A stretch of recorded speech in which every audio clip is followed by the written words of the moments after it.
Howdy folks, Jambareeqi here, and welcome to another episode of Jambareeqi Orange, the show where I let my patrons decide what I review. The options for this episode included Pokemon Heroes, Raya and the Last Dragon, The Dark Knight, Coming to America, King Kong 1933, and Godzilla 1998. They chose The Dark Knight.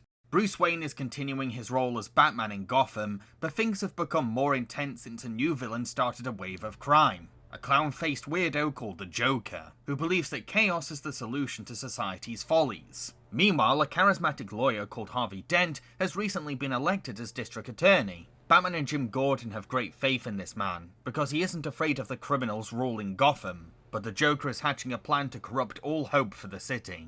On the surface, The Dark Knight is very much more of what Christopher Nolan delivered with Batman Begins, a realistic and grounded vision of the Caped Crusader. However, there's a lot more to it than that. I mean, there are reasons why this film was more successful and gained a bigger cult following than Batman Begins. The film is very much a deep dive into the conflict between order and chaos. The introduction of the Joker's anarchy to Gotham's strict authority inspires a great battle of law versus lawlessness. What I find interesting about Joker's portrayal is how many risks were behind its conception. Christopher Nolan had to be consistent with the realism of his Batman universe, while staying true to the comic book character. The Joker is quite perhaps the most cartoony out of Batman's rogues gallery. He needs to be both terrifyingly scary and comedically funny, which is a tough rope to walk. Nolan actually manages to make his Joker fit a realistic world, while also being very faithful to his clown persona and dark sense of humour. How about a magic trick? I'm gonna make this pencil disappear. It's gone.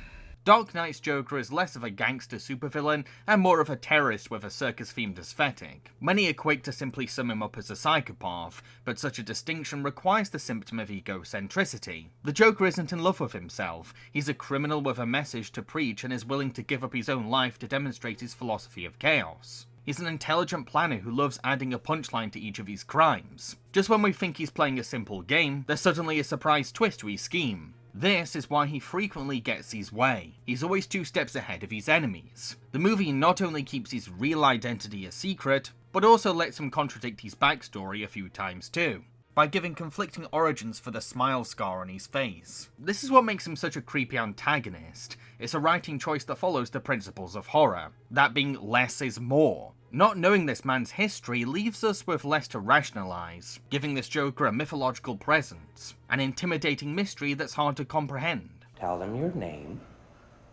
Ryan Douglas. Are you the real Batman? No. No? No. No. Then why do you dress up like him? Although there's a fan theory about Nolan's Joker that I really like. Many audiences have come to the conclusion that maybe this clown prince of crime is an army veteran, because he has trained combat instincts and easily knows how to use military-grade weapons. Yes, this is all speculation, but it would explain a lot about this Joker. A traumatized and scarred soldier of war who handles his trauma by challenging the system of authority. Heck, there's even a line that feeds into this theory. If tomorrow I tell the press that, like, a gangbanger will get shot, or a truckload of soldiers will be blowing up, nobody panics. When Hollywood heartthrob Heath Ledger, who was best known at the time for films like A Knight's Tale, Brokeback Mountain, and 10 Things I Hate About You, was cast as the Joker, fans became outraged and confused over such a risky casting decision. But once audiences saw him on the big screen, they realised that they'd been underestimating Ledger's true talent all along. Ledger plays the Joker with such conviction that he's almost unrecognisable in the role. There's a colourful malice to his performance, but also a subdued intelligence under all that clown makeup. It's a performance that changed casting culture forever. There's no going back. You've changed things. Forever. Then why do you want to kill me? I don't want to kill you. What would I do without you? Sadly, Heath Ledger passed away from an accidental overdose during the film's editing stage. I really encourage people to check out the documentary I Am Heath Ledger, because it not only celebrates Ledger's passionate acting dedication, but also his lesser-known skills like music video directing and photography, as well as the beautiful human being he was behind camera. A big part of this movie is the dynamic between Batman and the Joker, a supervillain and hero rivalry for the ages. Batman represents law and order, while Joker stands for destruction and chaos. It's the perfect one-on-one clash of ideals, and the film knows it. Batman sees Joker as a criminal menace, while Joker sees Bruce as the straight act to his sinister and dangerous style of comedy. Come on, I want you to do it, I want you to do it. Come on, hit me. Come on, hit me. Come on, hit me.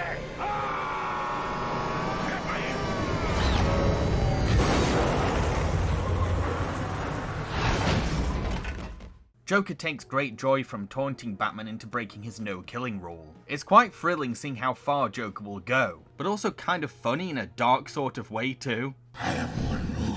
Oh, then that's the rule you'll have to break to know the truth. Which is? The only sensible way to live in this world is without rules. And tonight you're gonna break your one rule. Fortunately, there is some hope in Gotham, thanks to the attorney team of Harvey Dent and Rachel, partners in both law and romance. These two can be seen as the Batman and Robin that society really needs. Their mutual passion for justice, coupled with a close intimate bond, makes them the ideal power couple in improving Gotham. There's a wholesomeness to their love, but it's also very inspiring to see them uniting for the same cause. We'll never be able to link the gun to Maroni, so we won't be able to charge him, but the fact that they're trying to kill you means we're getting to them. I'm glad you're so pleased, Rachel. I'm fine, by the way. Come on, Harvey, you're Gotham's DA. You're not getting shot at. You're not doing your job right. Harvey's district attorney role expands on his campaign to clean up the city, being someone unafraid to stand up to Gotham's crime and willing to be an honest voice of reason in a system full of crooks. Well, even if you blow enough smoke to get convictions out of Cirillo, you're gonna set a new record at appeals for quickest kick in the ass. It won't matter. The head guys make bail, sure, but the mid-level guys, they can't. They can't afford to be off the streets long enough for trial and appeal. They'll cut deals that include some jail time. Think of all you could do with 18 months of clean streets. With someone as fearless and righteous as Harvey Dent running the law, a Caped Crusader would become completely unnecessary, and Bruce could enjoy a normal life. There's a genuine glimmer of hope in Bruce that we've not seen before. You either die a hero, or you live long enough to see yourself become the villain. Look, whoever the Batman is, he doesn't want to do this for the rest of his life. How could he? Batman is looking for someone to take up his mantle. Someone like you, Mr. Dent? That's a strong focus of this movie. Bruce's determination to make sure that Harvey retains his position, from backing his campaign through his wealthy connections, to making sure that the Joker doesn't harm Dent in his mission to cause chaos. So much of the film's drama and tension stems from Bruce's reliance on Harvey Dent. The very thought of losing him terrifies him, and that plays on his mental health. Bruce has no idea how much longer he can carry the torch of Batman for, and fears for the mistakes he could end up making while playing superhero. I was meant to inspire good, not madness, not death. There's a scene where Harvey Dent confronts one of Joker's goons, and Dent comes super close to threatening murder to get answers. But Batman steps in to steer him away from the same abyss that he almost went down. You're the symbol of hope I could never be. Your stand against organized crime is the first legitimate ray of light in Gotham in decades. If anyone saw this, everything would be undone. This is not just a chance for Bruce to shape Harvey into the best political leader he can be, but also brilliant foreshadowing and character development for what's yet to come. The Joker does a lot of dangerous and sleazy things in this film, but there are two major events that are specifically designed to preach his message, both of which are very integral to the film's storytelling. First, Rachel and Harvey are separately tied up next to timed bombs. Joker forces Batman and the police to pick who to rescue. Batman races to save Rachel, while Jim Gordon heads for Harvey Dent. Unfortunately, Batman arrives at the wrong location. Harvey is saved, but Rachel dies in an explosion, and half of Harvey's face is burnt. This event not only pushes Harvey into distrusting the police, because he believes that Jim badly handled saving Rachel, but also brings his path down the wrong road full circle, as Joker convinces him to share his philosophy of chaos, and thus Two-Face is born. You live. You die. Now we're talking.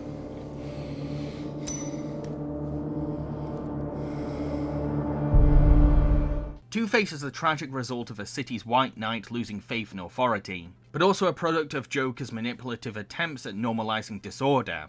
It's so sad seeing this man with so much potential becoming the monster we feared he'd turn into. Not just because he could have freed Bruce from his responsibility, but also proved that politicians can be heroes too. It's heartbreaking to say the least. As a villain, Two-Face's disfigured face and fierce masculinity make him a truly intimidating antagonist. You could argue that his face is too detailed for audiences to look at, but Nolan's focus is realism, and in reality, Two-Face's burns would be this extreme. Harvey's trademark two-sided coin that always landed on heads to reflect his confidence now has a scorched side, turning his heads or tails gimmick into a murder roulette, as he puts the fate of his revenge scheme's victims into the flip of a coin. It's horrifying and nail-biting.